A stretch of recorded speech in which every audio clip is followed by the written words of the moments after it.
to this computer. Hello, Patreon peeps. We have a bunch of us here live on Wednesday, September 28th, and a bunch of people who might be watching this on Facebook in our Team Ripples group. Hello to you too. And of course, many of our Patreon peeps are either listening to the audio on the podcast or listening to this later via the YouTubes, and however and whenever you're joining us. I'm so glad that you could be here. A quick overview of our itinerary. We're going to do a centering exercise, and then we're going to follow the same format as a weekly Ripples email. A PEBBLE, which is a quick resource I want to recommend to you.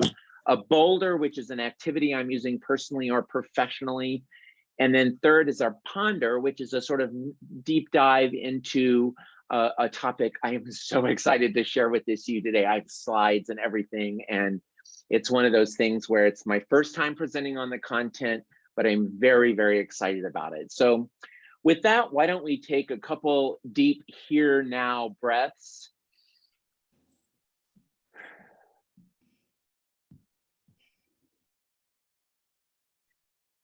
And our centering today is a sensory check-in where we count down and use the senses to make sure that we're grounded and present. We're going to start with seeing 5 things. So I'd love for you to look around the space that you're in right now and just see if you can identify 5 colors or 5 separate objects in your field of vision.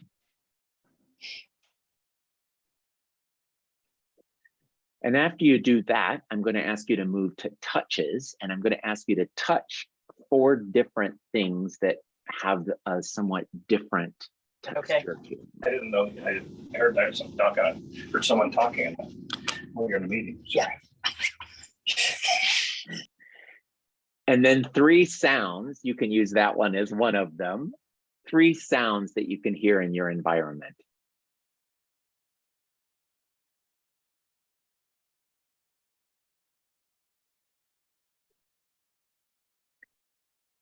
And then this one gets a little harder. Let's see if you can identify 2 different smells that you can smell right now.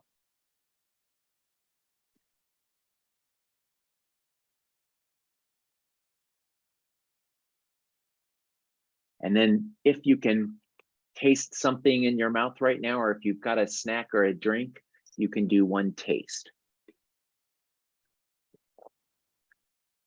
And hopefully that will bring you.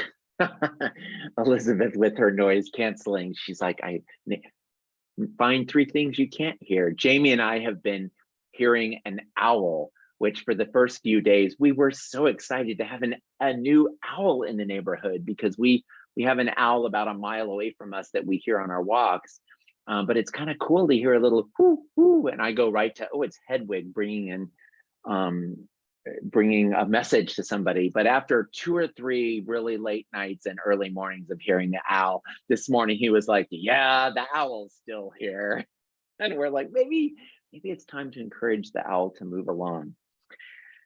Okay, I'm going to make it a really quick 2 pebbles because, of course, if you have not tried out the new Daily Splash page, that has to be a pebble that I share with you. I'll put a link here in the chat on the Zoomy Zoom if somebody has the bandwidth to throw that also over on the Team Ripples page as well. Our new Daily Splash page, if you don't know, is what is replacing the 2.0 way of delivering the Daily Splash via text.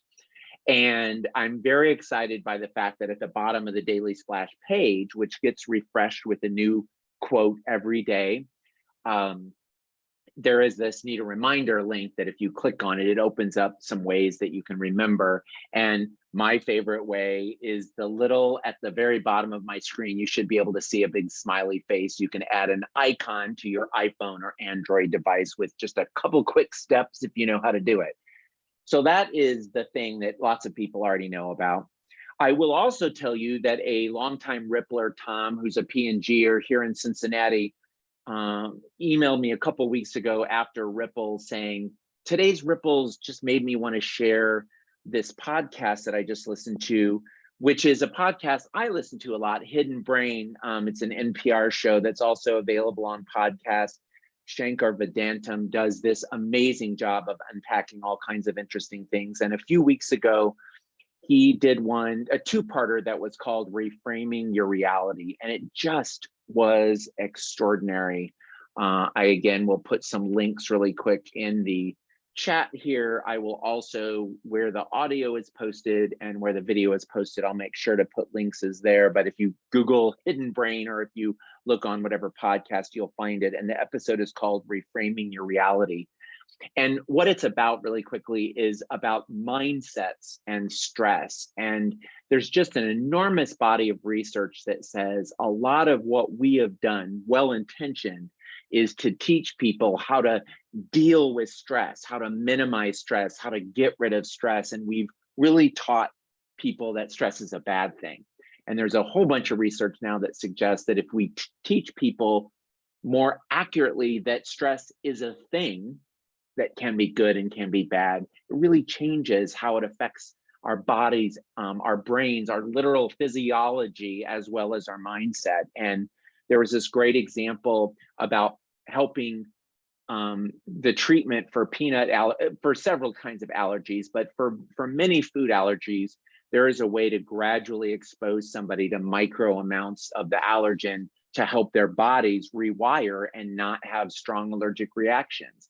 The problem with the treatment is it takes a while. There's lots of things. And when you're doing this, especially with a kid, there's a high dropout rate of these studies, because when they start having the response, their body's response to the stressor, to the allergen, it's upsetting, it's uncomfortable. When they take a group and divide them, randomize them, and take one group and say, here's the treatment, and then the second group, they start by saying, just so you know, when we start upping these doses by a little bit, you're going to start having some of your body's reaction. And that is a sign that the treatment is working, and it's going to be a little uncomfortable. And it's a sign that it's helping. Just like a lot of us used around the COVID vaccine. We knew we were going to get, we might be feeling some symptoms, and we chose to think of it as a sign that the vaccine is doing its job.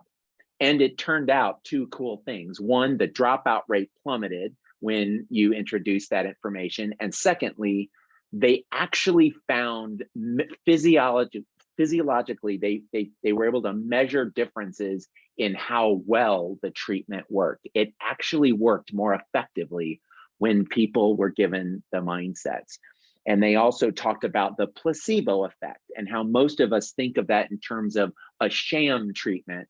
But what they're actually trying to rework and have us think differently about placebos is that it's actually showing us that our mind can help us heal.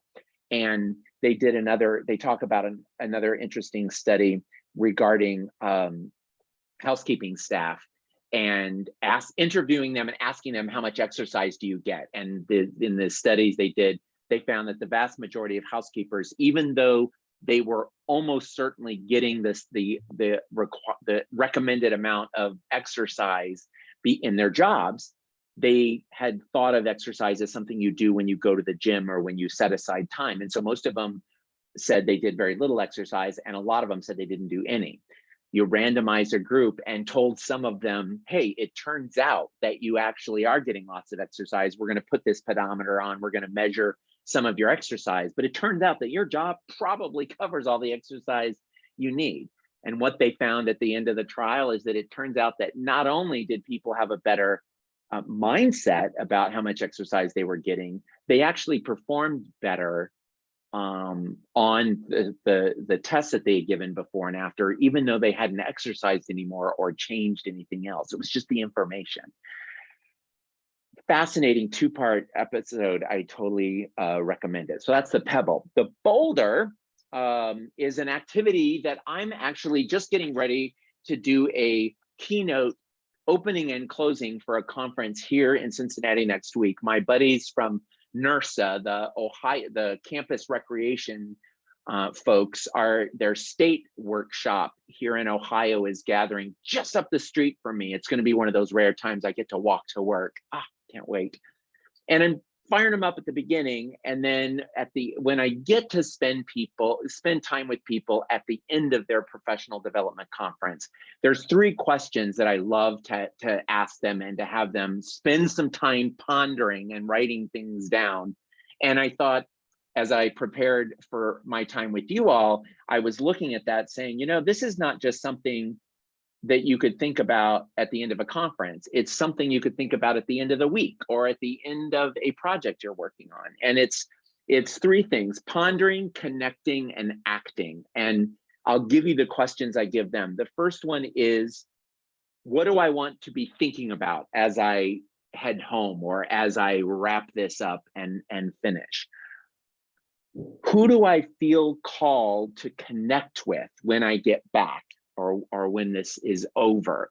And I often encourage them to think of 2 things. One, people they connected with at or during the event that they might want to stay connected with, but also if they picked up some cool ideas and they're heading back to work or back to life, who is somebody they can engage with back home? We teach best what we most need to learn. And so if there's anything we can come back and explain to somebody, it's going to go to a deeper part in our brain. And the third question is, what actions do I want to take? What do I actually want to put in so that I can say that this event was a good use of my time? And again, I'll go ahead and paste these questions here in the chat. If somebody feels like pasting them over there, great.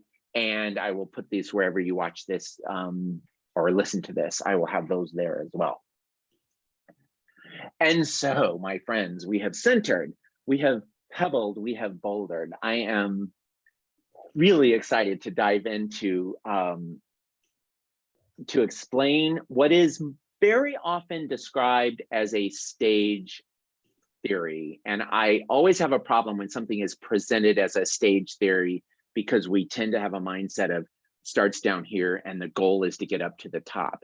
And so I've been trying to come up if you've heard of to me, by me, through me, as me, this actually started in the mid-'80s. Michael Beckwith, who is a thought leader, some people would identify him as a religious leader. He heads a church, Agape Church in California, and has done extensive amounts of writing.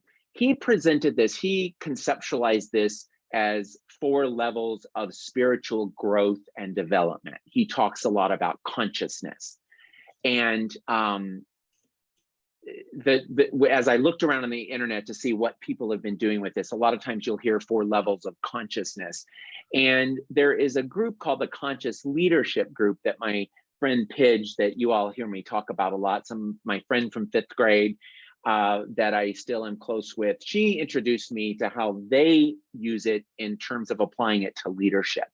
And I am going to go ahead and share my screen with you now, my initially messy screen, so that I can unpack this. And I want to tell you that at the end of our time here, I've got a whole bunch of links to share with you in terms of articles. And I did quickly export these 2 slides I'm going to build out for you as JPEGs, and I'm going to give you those links. So if you are a note taker, you might have a big piece of paper here, and if you put 4 columns, to me, by me, through me, as me, we're going to fill out a little bit of a chart. We're actually going to do it twice about different things, but you can also just listen, and you're going to see the visuals on the screen as we point this out, and then you're going to be able to have access to the JPEG as well. So to explain this very quickly, the idea is that things happen, is our mindset that things happen to me. Do things happen by me? Do I initiate them? Do things happen through me? Am I something of a channel?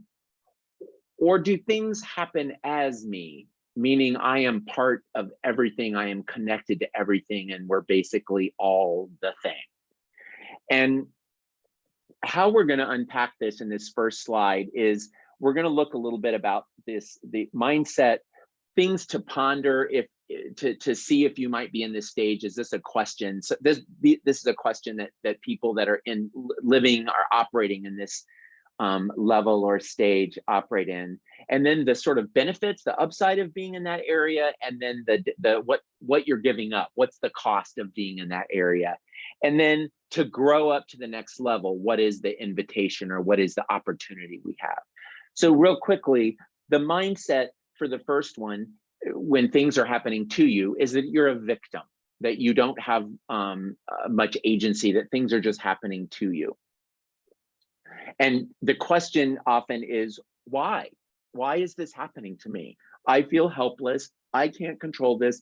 What did I do to deserve this? Or what horrible, mean person did this to me? Or why did I get lucky to have this good thing happen? The upside of being in to me thinking or to me consciousness is that you don't have to be responsible. You don't have to take responsibility. And there are times when either we can't or we don't want to, that actually feels like the right thing to do. What you're giving up though is agency. You're either not able to access it, or you're choosing consciously or subconsciously to give up any control or agency that you have in the situation. And in order to grow and move beyond to me consciousness, you need to be willing to take responsibility and say, I have some role in shaping the circumstances, or at least I have some role in what I'm going to do about the situation so that I'm not stuck in the circumstances, because certainly, you know, some events happen, we have very little control over them happening. There is still hopefully some agency on what we do next. The next stage that, and depending on who you read and who you see, some people say that most people spend most of their time in the to me stage. And the conscious leadership group seems to suggest that most of the time, people, the big growth opportunity is moving people or choosing to move ourselves from a to me to a by me stage. So these are the two places that we operate most of the time. The by me is the creator. This is where I'm taking power and taking control. The question that we ask ourselves, or we ask the universe, what is it that I want to learn? What is it I want to create? And what do I need to do it? And where do we get started? And the upside is we start to gain a sense of control over ourselves, over our circumstances, over what's going on. What we give up when we take that control is the ability to blame somebody else. When we're grabbing on control, it becomes less and less useful and less possible to blame circumstances, God, the universe, somebody else at work, or somebody on the sidewalk that did this to me. And again, I'm intrigued by the fact that the conscious leadership talks a lot about things being above the line and below the line. And I wish my friend Pidge were here to verify this, because I didn't get to ask her this question before she went on vacation. But the sense I got is that when the line they're talking about is the line between to me and by me. And when people are operating below the line, they're in that victim consciousness stage. And above the line is when they've stepped into at least the creator stage. To grow, it's actually about giving up, surrendering some of the control that we grabbed in order to get here, because where we're headed next is seeing that we're part of something larger, and there is some we have to, I think, as a development of a person, we have to learn how to grab control, and then we have to remember and recognize and realize that sometimes the right thing to do is to give up some control. And that's where we have the opportunity to become the channeler, or the, I thought of the words conduit. Conscious leadership uses the term co-creator. So this is the idea that, and I will tell you where this energy really strikes me as familiar, is there's a certain percentage of ripples that I write. I think we're up to 1,218, somewhere in there. I was working on ripples for next week this morning. And what happens, I don't know, 10%, 15%-ish of the times is I put in some effort at matching up two quotes and say, this is what I'm going to write about. And I think about it. And sometimes I do that early in the week, and then I'm thinking, and I don't know what to write, I don't know what to say, and I sit down, and then whew, there's, oh, I'm going to just start with this weird sentence that doesn't make any sense to me, and then I'm writing, and sometimes I write 10 minutes, and sometimes I write an hour, and very often, by the time I see that ripples in print, either a few days later, or in some cases, if I'm jumping ahead over the holidays or over the summer, I'm convinced that I asked somebody else to write ripples for me. I don't remember writing it. And even when I'm looking at it on the page, sometimes I'm like, that is frickin' genius. And I don't feel like the credit is to me. Where I end up giving myself credit is for being a pure channel, is for getting out of the way and not inserting my ego to try to make it mine or to take credit for it. And that's something worth sort of taking some credit for it. The question that I just love about this stage that really intrigues me is, what is trying to happen here? What lesson is being offered here by, and again, if you're a God person, it might be easy to think God in this situation, universe, what is my team? What is my organization that I work with? What is my community? What is my society trying to teach me with January 6th or with this hurricane barreling down? What is the thing that's the possibility? How and what role can I take in trying to help birth this learning or this doing, that this emergence that's about to happen? And the upside is that we really get to step in to a higher or broader perspective. We get to see the big picture. We get to be, I think, a little bit less egocentric and kind of see that we're part of a system, that we're part of a larger whole. But we do have to give up some of the control, in some cases give up some of the credit for things, because we are recognizing that we're operating as a channel, and that we're not necessarily controlling or creating the things that are happening. To go up to the next step, to where we're getting into ASME, is where we really start to give up the sense of disconnection, and in some ways the sense of identity of us as an independent being. And we start graduating from our ego, if you will. And that's where the mindset and the words are kind of all over the place in terms of how people describe it. I'm using the term unity, where we are unified, where we are, there is no they, it is a oneness. And there is no question to ponder, because it's just sitting back into a being. And the upside is that you get to experience a sustained peace. My sense is that there's few people that get to really operate from this plane in a long, in a sustained way. And I think there are people that do get to, and I don't know if you know who Neil Donald Walsh is, but he wrote the Conversations with God books. And this is a little bit of a tangent, but let me take it quickly. His Twitter thread back in the relative early years, when I was putting together the Daily Splash, I've been sending them out for 10 years, and I have been using several pockets of sources for quotes, so that I am making sure that I'm not just copying somebody else's thread, that I'm pulling from at any one time, I'm operating from a place of like 10 to 15 different sources, and then I mix up where the quotes are, where I found them, to make sure it's a blending, and also so I can pick the best. And Neil Donald Walsh's Twitter feed, they're all things that he says, and so I had to use them sparingly, so I wasn't using too much of his stuff. But just this week, literally after I knew I was going to talk to you about this, I was looking through dozens of his tweets from 2015, 2016. And it just was so obvious that he was, at least when he wrote these tweets, is operating from a place of ASME, that there is a unification where it makes no sense to talk about we versus they, because everything that you're doing to somebody else, you're doing to yourself.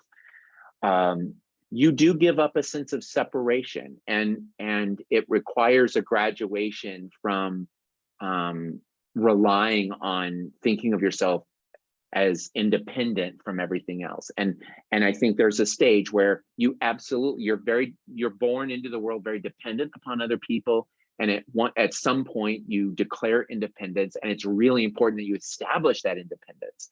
And then hopefully as you develop as an employee, as a human being, as a family member, as a member of society, that you grow into interdependence, where you recognize that you are independent from other people and yet dependent upon them. I think this as me consciousness even moves farther than that and gets even away from the dependent upon and yet independent from becomes almost irrelevant, because we're all connected. We are the same. We are we. And again, there is no growth to be done here. It's just about being. And I knew darn well I wouldn't be able to finish this next slide, but I want to go through some of them with you because they're just so cool. So the conscious leadership group developed some thinking about happiness, thinking about time, thinking about money, thinking about discipline.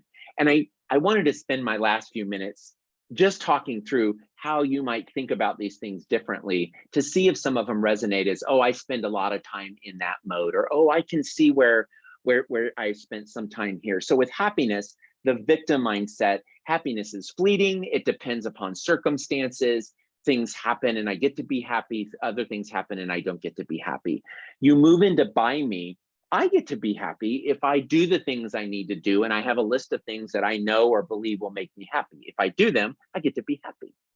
Through me says happiness is available to me whenever I want it. I just can relax into joy. Happiness is a state that is always available to me. As me doesn't really even think happiness is a focus. It's just another state, one of many. It visits. Sometimes it's here, sometimes it's not. It's not something you need to seek out. It's not something you need to cling on to. It's just something that's there. That's an experience. Time. When you're in to me mode, there's not enough time. Right now, there's not enough time. Oh my gosh, I did something wrong. And we often are operating from a place of being overwhelmed or being bored. When you move into by me, I can take control of my time. I can employ time management techniques. I can figure out the systems that help me work. You get up to through me and you say, you know what, there's enough time to do everything. Now is really the only time I really need to focus on. Everything will get done like it's supposed to. How can I be really present? And then as me says, time is an illusion. It's one of many things that humans make up in order to play this little game, and you might need to look at your watch in order to catch the train, but this is all just part of a make-up fantasy that we use. Money, to me, says there's never enough of it. My value is measured by how much I have of it. And by me says, I want more money. I like money. I can create money if I do the things I need to do in order to earn more, make more, get more money. Through me says there is plenty of money. It is an energy more than it is a thing. Again, it's something that we use in this physical existence on planet Earth, on our time here. But why do we really need to spend a lot of time measuring it or tying our self-worth or how much people can or do or should respect us? And then again, with as me thinking, it's just another form. It's just something that is out there, that's part of human life, that probably doesn't need to be taken too seriously because it's made up. It's Monopoly. Can we get through? Oh, let's go see if we can get a couple more. I like that thinking about discipline and self-discipline and gratification and delaying gratification. If you're to me, you either are implying too much, you're being really, really strict with yourself, or you're refusing to take any. And you see it as something that discipline is important and necessary, but it's really hard to grapple with. By me says it's a tool.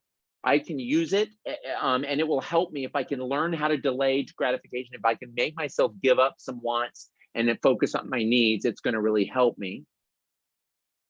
Through Me says, this is effortless. There is a benefit to gratification. There is a benefit to delaying gratification.